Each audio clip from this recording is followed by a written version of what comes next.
Welcome back to Three Kids and a Husband. Today I am going to discuss one of our breastfeeding posts called Breastfeeding Tips for the Long Haul.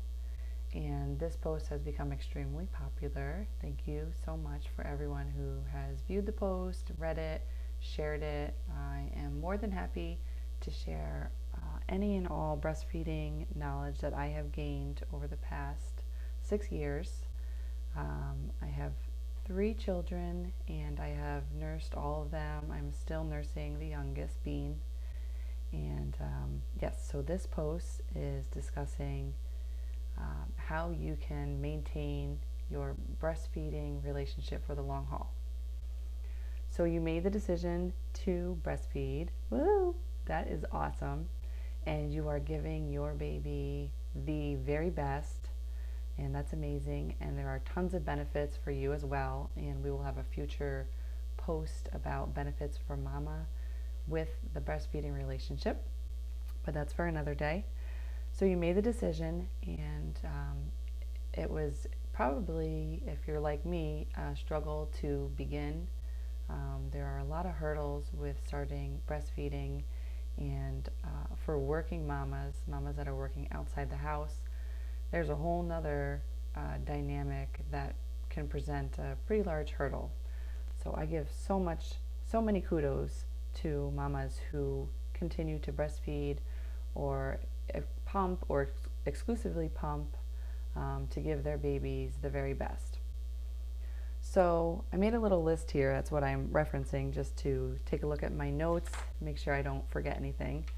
But the first thing that I would recommend, and just so I put it out there, I am not a doctor, I'm not a lactation consultant, maybe one day, but these are just based on my experience with my children, the knowledge that I have gained through research, and here I am sharing it. So the first thing to encourage a breastfeeding relationship for the long haul is offering the breast as often as possible. Of course, whatever is to your comfort as mama and what the baby needs, but offering to nurse, to continue to encourage the baby, your baby, to want that breast milk and to use the breast milk to thrive and grow. So offering whenever is good for you and when the baby wants to nurse, baby, toddler, I don't know how far along you are in your breastfeeding journey with your baby. The next tip is to snuggle, because when your baby is close to you, he or she is smelling you, especially that skin, sorry, there's a bug or something, skin to skin contact, that definitely encourages your little one to nurse more. Just like when your little one was a brand new baby, having that skin to skin and being close to you and smelling you, it encourages it. So of course this can be a challenge for mamas that are working outside the house again, but you just take advantage of the time that you do have with your little one when you get home from work or your days off, or even if you guys are able to co-sleep or share a room, bed share, whatever works for you guys. So the next is similar, and this mainly applies to the mamas that are home with their little ones napping together, which I am so fortunate to be able to be home with my babies, and napping with them is like one of the best things in my parenting experience, because it's made me closer with my children, and it gives me snuggle time and bonding time and a time to rejuvenate myself. But again, the napping together is similar to the snuggling, where the baby is smelling you and it encourages them to want to nurse because they're close to you. The next step, a lot of pediatricians, in my experience, are recommending dairy milk pretty early on, considering babies that are still nursing don't really need that breast milk, or I'm sorry, that dairy milk. And for myself, my experience with my children, I did not offer that dairy milk early at all. And when I say early, I mean like when your child is 1.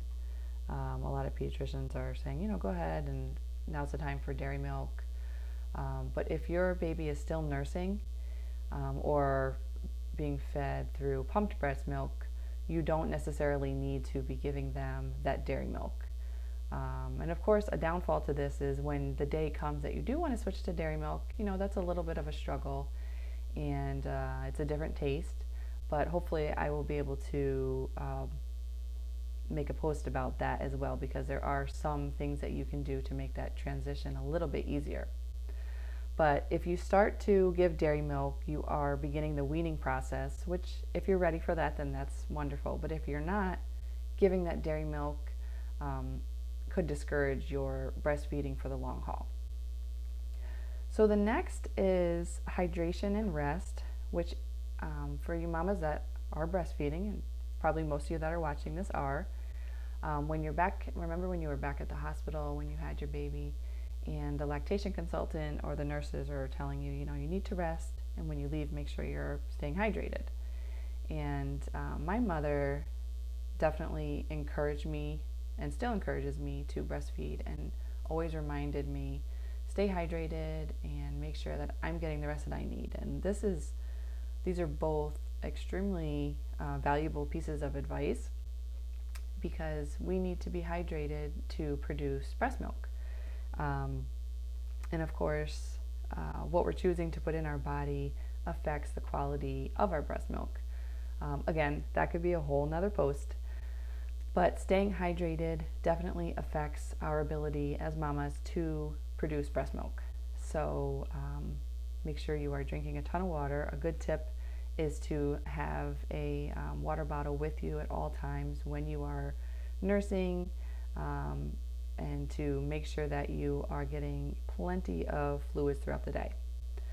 The other tip is resting, and of course this is hard in the early days with a new baby, but for the long haul, just make sure that you are taking care of yourself, because your body is doing amazing things producing breast milk, and that liquid gold is changing every day. Every time you nurse, it is transforming to meet the needs of your baby or toddler.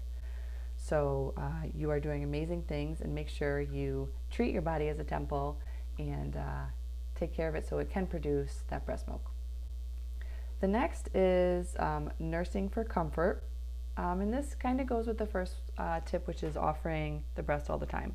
Nursing for comfort means that if your little one falls down and gets a boo-boo and is crying, usually not a big deal, you can offer the breast right away, because that encourages your breast milk. Your breast milk is already happening when that happens, because it's a trigger when the baby cries for your production. That's just how we're wired. That's how God made us. So offer the breast when your baby needs comfort, and of course at sleepy times, that's again a comfort time, and this will encourage your baby to be close to you and to nurse for the long haul. The next is being present and staying in tune with your baby. So of course you need to be in tune with your needs and how your nursing relationship is going for yourself. But being aware of how your baby is feeling, not just nursing and getting it done. If you want to nurse the long haul, staying aware of how your baby is feeling, making that eye contact, talking, singing, giving kisses.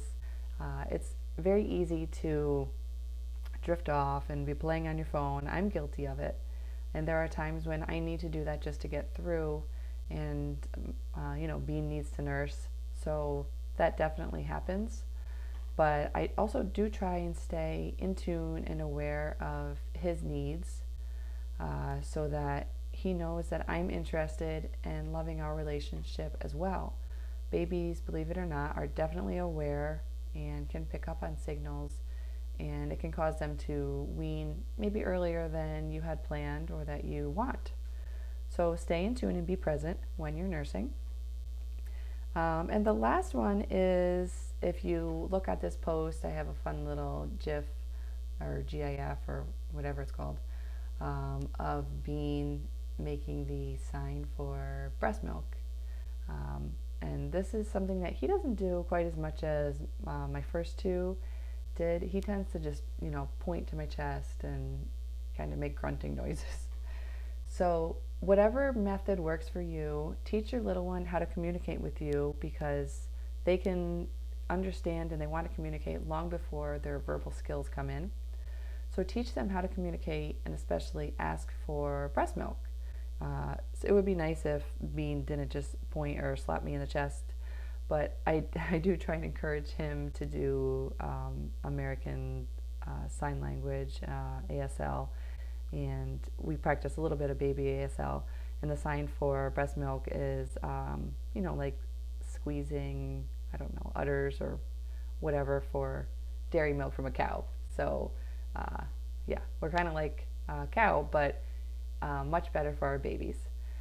So anyways, those are our tips, my tips, and I encourage you to continue to nurse. This was kind of a longer video than I expected, but I'm passionate about breastfeeding and taking care of my little ones, and I want you to take care of your little ones the best you can, and as long as you desire, and as long as your baby and you have that dynamic that's working. So anyways, check out the post. Thanks for the love. Share, like, subscribe, all of the above. And until next time, bye.